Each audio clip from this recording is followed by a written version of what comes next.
Game. So, kasama natin ngayon ang aming previous intern nung, anong batch mo? 2024. 2024. So, pumasyal siya and then i-interviewin natin siya kung ano na ang buhay pharma niya.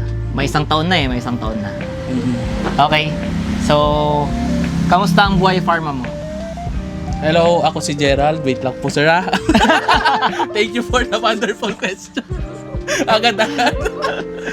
Pating panimula. Buhay farm. Lahat ng natututunan sa community, ma-apply mo siya sa field talaga na mapipili mo. Kasi lahat naman nagde-dispense ka.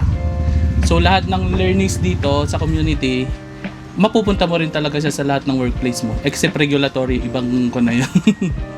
Ibang field na. Ayun. Wait lang, may how many? Ano pala, anong masasabi mo sa mga future pharmacists at mga future na nag-i-intern na nahihirapan? Sa mga future interns na nahihirapan, deserve niya yan kasi pinagdaanan din namin yan. Tapos, rewarding siya. Lalo na kapag umakyat na kayo sa PICC. Doon mo malalaman na, tapos ko na yung pharmacy. Yun ang gawin mong goal. Hindi lang yung gumraduate ka sa school, dapat makatungtong ka ng PICC. Nice.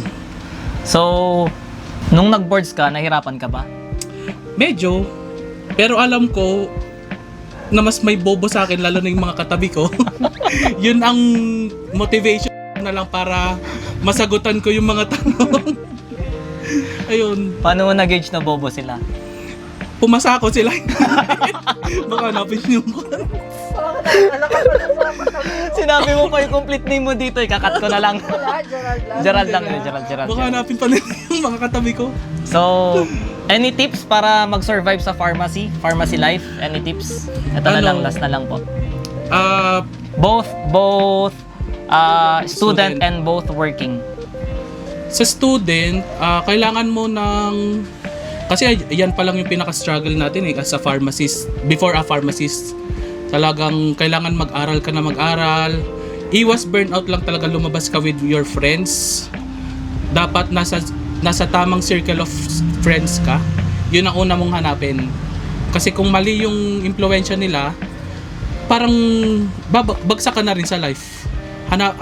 Kailangan surround yourself ng positive lang. Tapos sa work, take a breather. Yun na. Yun lang talaga para iwas burnout, iwas awol, iwas kwan din talaga. Siyempre, ngayon na lumilindol, hindi mo naman madadala yung pera mo sa langit.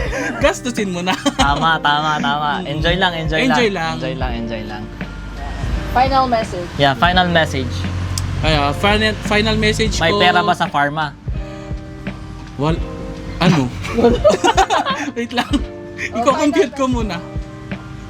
Final message mo na. Final message. Ayun. Hanapin mo yung sarili mo sa magbe-benefits ka. Iwasan mo yung mga tao na toxic sa'yo. Learn to cut them off. Lalong-lalo na sa workplace, kung hindi na talaga siya healthy para sa'yo, talagang i-let go mo na. Kahit mag-awol ka, basta makakabuti sa sarili mo. Mental health, no? Mental health talaga yung number one ngayon. Ayos. Tsaka ni pera. Mental health lang talaga. Yun nga, may pera ba sa pharma? May pera sa pharma, sakto. Parang, kasi hanggang ngayon, walang kwenta. Hindi natin nilalabas yan. Patay tayo. Hindi. Kasi ngayon, sa ngayon wala. Pero ngayon kasi sinusulong na nila as a law, yung pwede kang mag-duty sa different pharmacy. Pero kasi hindi naman tayo pharmacist ang makikinabang doon eh. Mga big pharma lang talaga. Yeah. Pwede kung merong dagdag sahod, kung kasahod niya yung idadagdag na trabaho sa'yo, kaya basta umayon sa payslip. Yun. Thank you. Thank you for visiting, Anang. Siyempre, tay. Revicon. Hindi man, hello, Revicon. Baka naman. Para sa mga nagtatrabaho, Revicon. Kailangan mo ng energy sa araw-araw, ito na yun. Ito na yung sagot. Revicon. Revicon. Batak. Batak.